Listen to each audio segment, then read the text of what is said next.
शौहर के सामने जिसका इजहार तुम कर रहे थे। तुमने सुना नहीं मैंने क्या कहा था? इस घर के दरवाजे तुम्हारे लिए हमेशा के लिए बंद हो चुके हैं। इसे सांस तो लेने दो। क्या अच्छा है क्या गलत है वो सीता भी जान रही है। फोन क्यों किया यहाँ पर? जमील, एक बार मेरी राहुल से बात करा दो। बाबा उन यादों को भूल ही कहाँ पाए हैं। ऐसा लगता है जैसे अब भी वो कराची में रह रहे हों।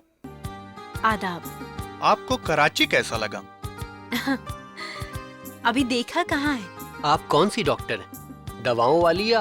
अरे नहीं साहब, ये तो दवाएं दर्द दिल बेचती हैं। अच्छा, हमारी भाभी जान बेहद काबिल हैं। इनकी काबिलियत तो आंखों से झांक रही है साहब। चलो, ज्यादातर मेहमान तो रुखसत हो गए। अब घर के लोग रह गए हैं बस। हाँ दुल्हन, ये मैं क्या सुन रही हूँ? बिल्किस कह रही है कि अगले इतवार तक तुम लोग हिंदुस्तान जाने वाले हो। जी अम्मी। लेकिन हम आपको जाने देंगे तब ना। दुल्हन, ये भी तो तुम्हारे घर है ना। हम तो तुम्हारे आगे बहुत शर्मिंदा है। ऐसा ना कहिए अम्मी। पता है, जब बड़े भैया को खबर लगी तो उन्होंने क्या कहा? एकदम तैश में आ गए और कहने लगे कि अगर साहबजादे मेरे सामने होते तो जूतों से उसकी पिटाई करता। अब इरफान, देखो ना, भला ये भी कोई बात है? कैसी प्यारी सी चांद सी दुल्हन है हमारी, जैसे अभी अभी बदलियों से रोशन होकर चांद बाहर आया हो। मंजली खाला, आप तो हमारे चांद को नजर लगाए दे रही है। हाय अल्लाह, आज कैसी बातें कर रही हो? मैं भला अपने चंदा को क्यों नजर लगाऊंगी? यहाँ जमील मियाँ के फैसले से कोई भी खुश नहीं है। खैर, तुम्हें टेंशन करने की कोई जरूरत नहीं है। जरा शादी ब्याह के हंगामों से फुर्सत हो जाए तो फिर मैं बड़े भैया से बात करूंगी। अच्छा चलो, तुम लोग कुछ खा पी लो।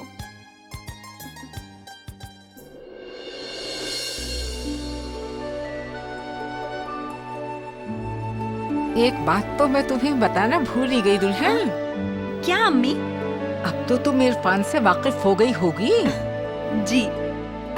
बैठो। बिल्किस को हमने एक खास मकसद से यहाँ बुलाया है। वो क्या? इरफान कैसा लड़का है, तुम्हें पसंद है? जी, अच्छा है। तो बिल्किस के लिए कैसा रहेगा इरफान? भाई, हम चाहते हैं बिल्किस की शादी इरफान से हो जाए, मगर बिल्किस तो इरफान की तरफ देखती भी नहीं। वो हमेशा से ऐसी ही रही है अम्मी। फिर भी जरा पता तो लगाओ, कहीं बिल्किस ने पहले से ही कोई लड़का ना देख लिया हो। मुझे नहीं लगता। दुल्हन, फिर भी जरा उसका दिल टटोलने की कोशिश तो करो। देखो वो इस बारे में क्या कहती है। मैंने सुना है कि तुम लोग पीर बाबा की दरगाह पर जाने वाले हो। जी। बिल्किस और इरफान भी जा रहे हैं। अच्छी बात है, शायद उनका रहमो करम हो जाए।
यहाँ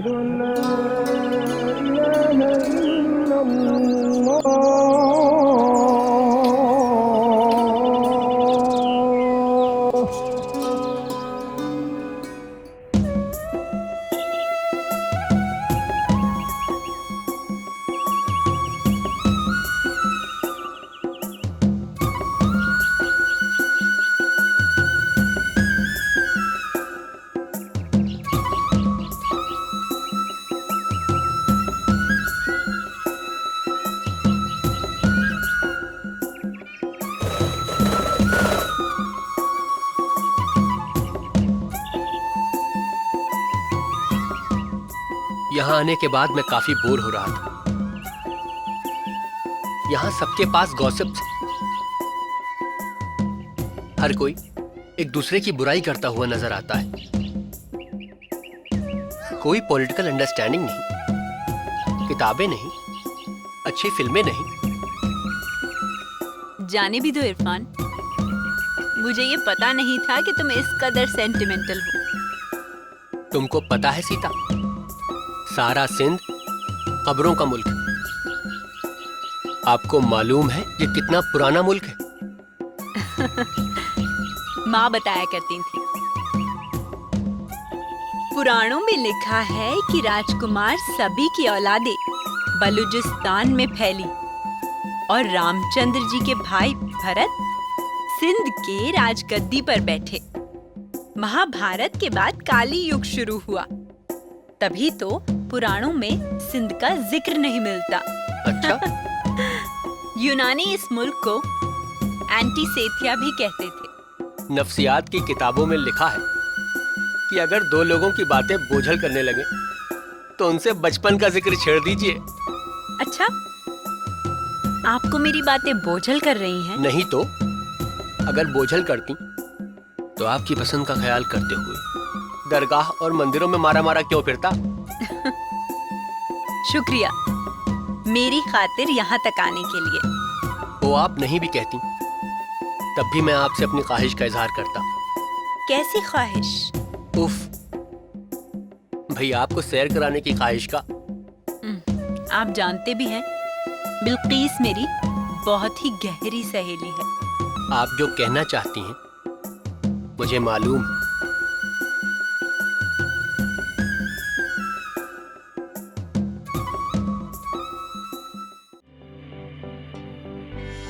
इरफान में आखिर कमी क्या है?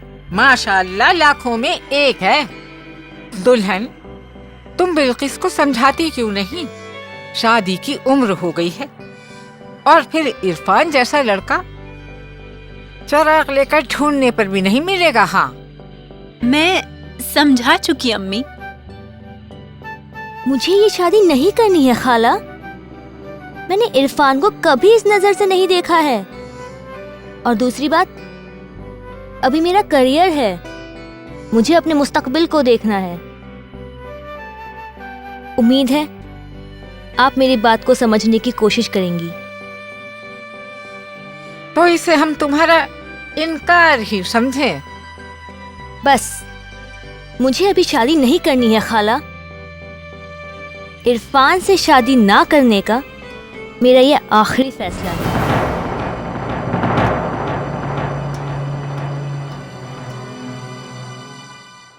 ये उन्वान कैसा रहेगा? एक तरक्की पसंद लड़की पुराने मंदिर में पनाह तलाश करती हुई।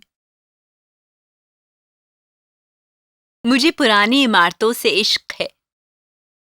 ये खंडरात ना सिर्फ हमें अपनी तहजीबों के बारे में बताते हैं, बल्कि ये भी बताते हैं कि एक दिन हम भी माजी की कहानियां हो जाएंगे। लेकिन तुम्हें देखकर ऐसा नहीं लगता सीता कि तुम इन खंडरात से इश्क कर सकती हो?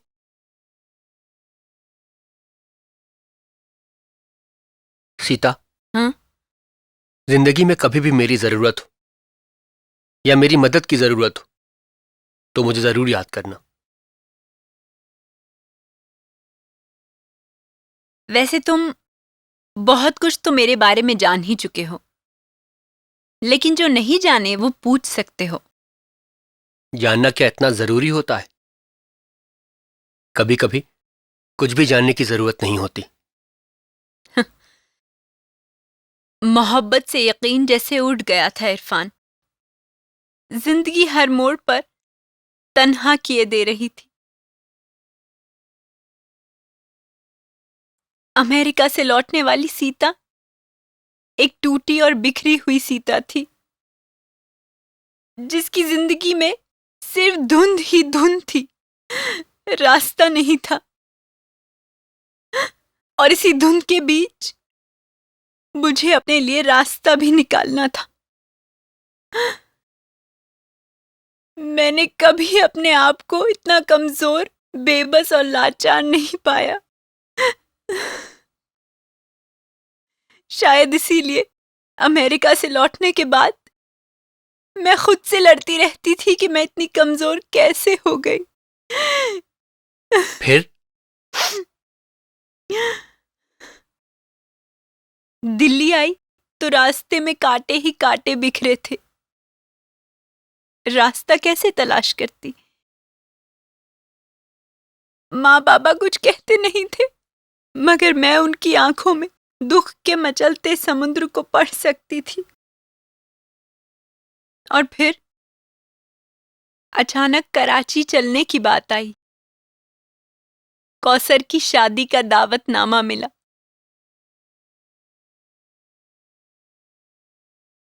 और फिर एक उम्मीद जागी।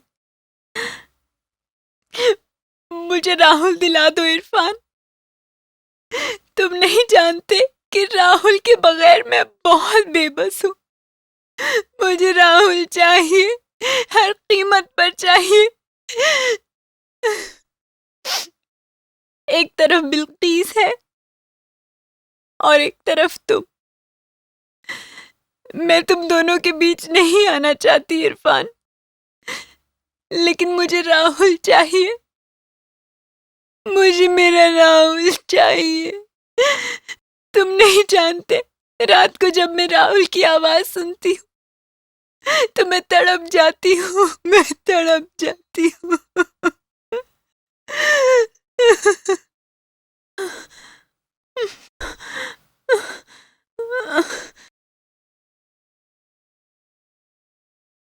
ये कहना मुश्किल है कि जमील के दिल में क्या है।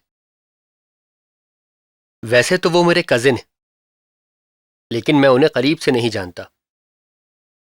लेकिन तुमने बताया है कि वो बहुत जिद्दी हैं। तुम्हें लगता है कि वो राहुल को इतनी आसानी से तुम्हें सौंप देंगे? मैं ये नहीं जानती, मैं कुछ भी नहीं जानती। मुझे बस मेरा राहुल चाहिए, हर कीमत पर चाहिए। ठीक है, इस बारे में सोचेंगे, लेकिन अभी मुझे वापस भी जाना है। तुम्हें देखा तो एक उम्मीद सी जाग गई कि राहुल को वापस पाने में तुम मेरी मदद कर सकते हो।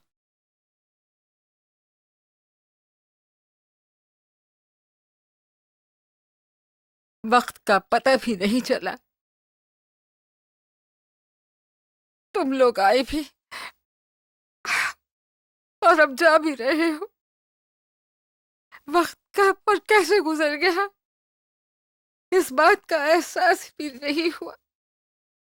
कौसर भी चली गई, उसकी कमी को तुम दोनों ने पूरा किया।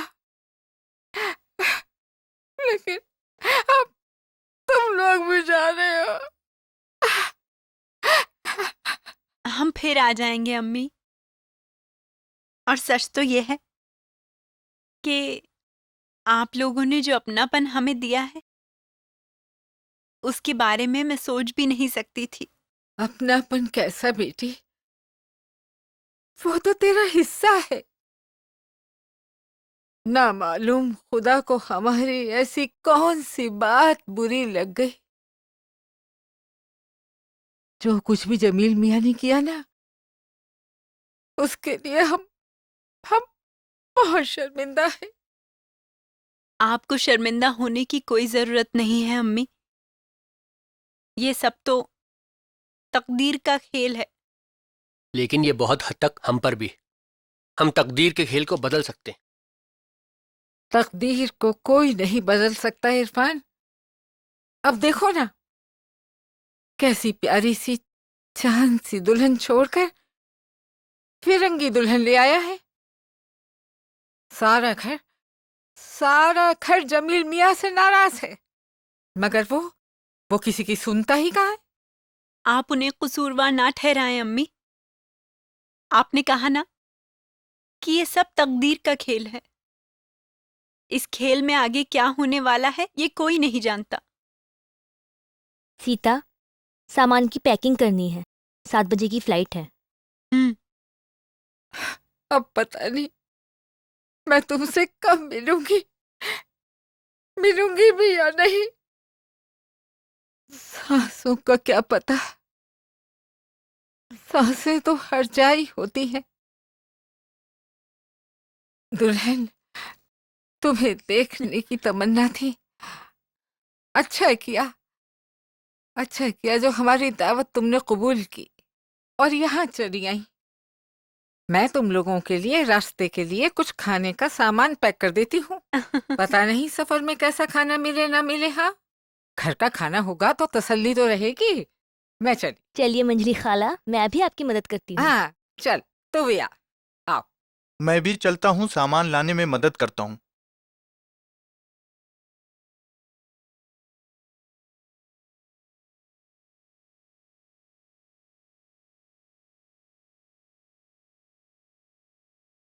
मैं जज्बाती इंसान नहीं, मगर मैं ये जरूर कहूंगा कि तुम्हारा इस तरह से जाना मुझे अच्छा नहीं लग रहा है।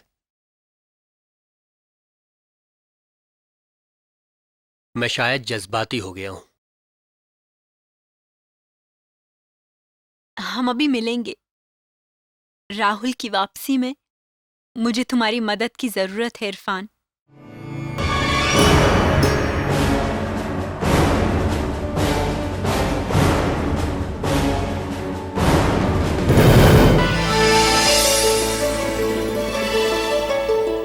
इस नाटक में सिर्फ ट्रेडिशनल म्यूजिक ही चलेगा।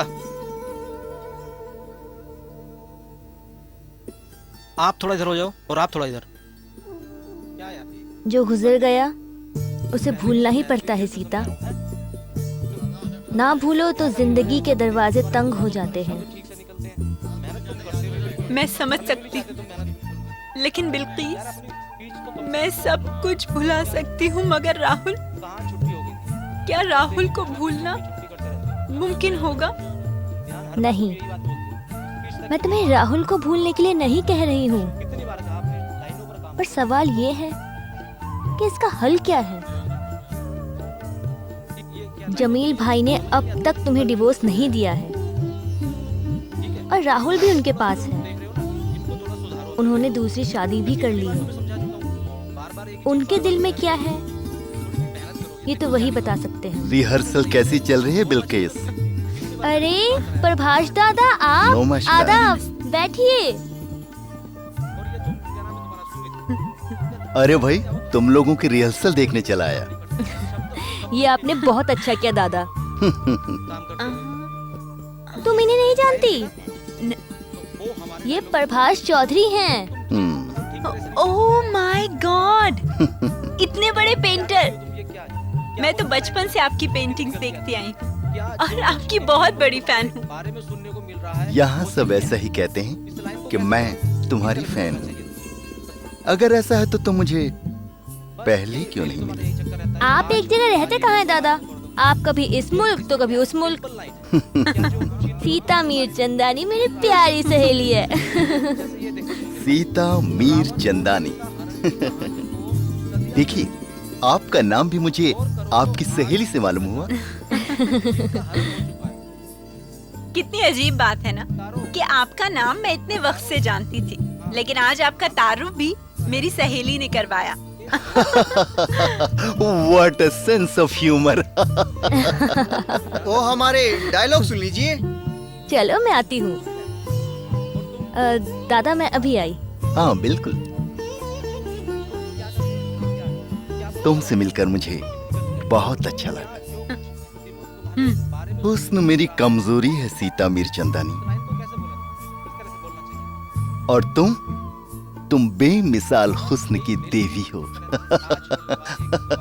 अगर हुस्न न हो तो मुसव्विरी में जिंदगी कहां से आए? वैसे तुम्हारा नाम मैंने पहले कहीं सुना था। कहां सुना, किससे सुना याद नहीं। हाँ, मेरा यार कमरुल इस्लाम चौधरी। आप कमरुल इस्लाम चौधरी को जानते हैं? हाँ, मेरा यार है, नंबर 1 का चालू। हाँ? उससे सुना था पहली बार तुम्हारा नाम। But I hate this man. क्यों? Kamrul is famous for his bad habits.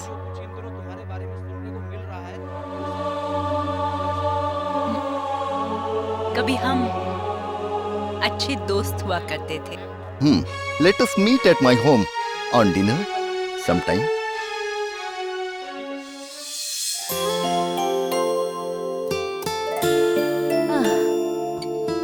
Sita, हाँ? मुझे भूख लगी है। तू भी ना बस खाती रहती है। अब बस खाना बनने ही वाला है, हम सब एक साथ खाएंगे। हाँ? ठीक है। और हेमा तो फोन करना ही भूल गई। समझ में नहीं आता कहाँ ऐसी बिजी हो गई। ये क्या है?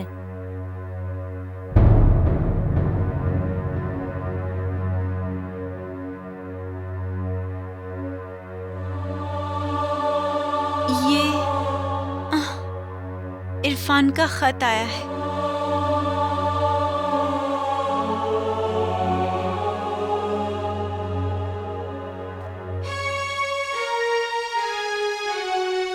वो इन दिनों पेरिस में है, एक डेलीगेशन के साथ यूएनओ की कॉन्फ्रेंस अटेंड करने आया है।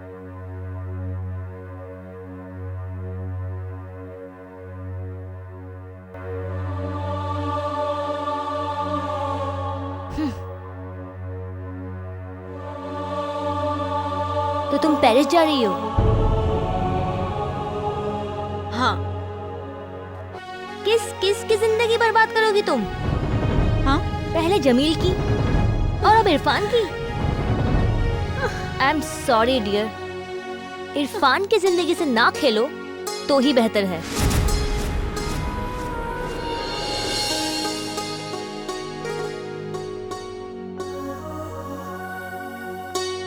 राहुल को वापस पाने के लिए मुझे भी वहां जाना ही होगा।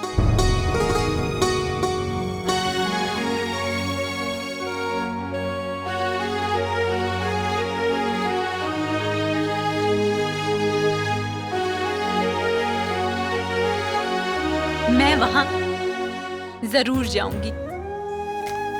जिंदगी हर बार एक तलाश है, और ये तलाश मुझे पेरिस ले आई थी। अब मैं भी नहीं जानती थी कि आखिर जिंदगी मुझसे चाहती क्या है।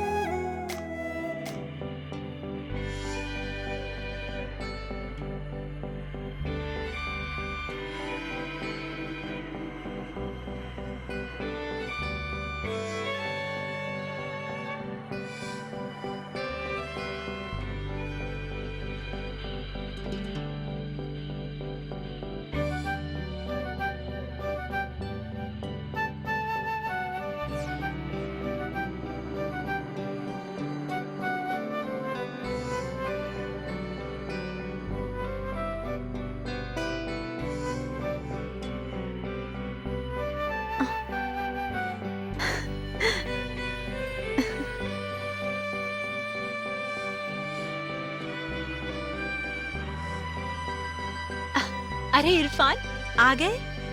आओ आओ, अंदर आओ ना। कैसे हो आप? आदाब। आदाब। मैं बहुत देर से आपका इंतजार कर रही थी। घर ढूंढने में परेशानी तो नहीं हुई?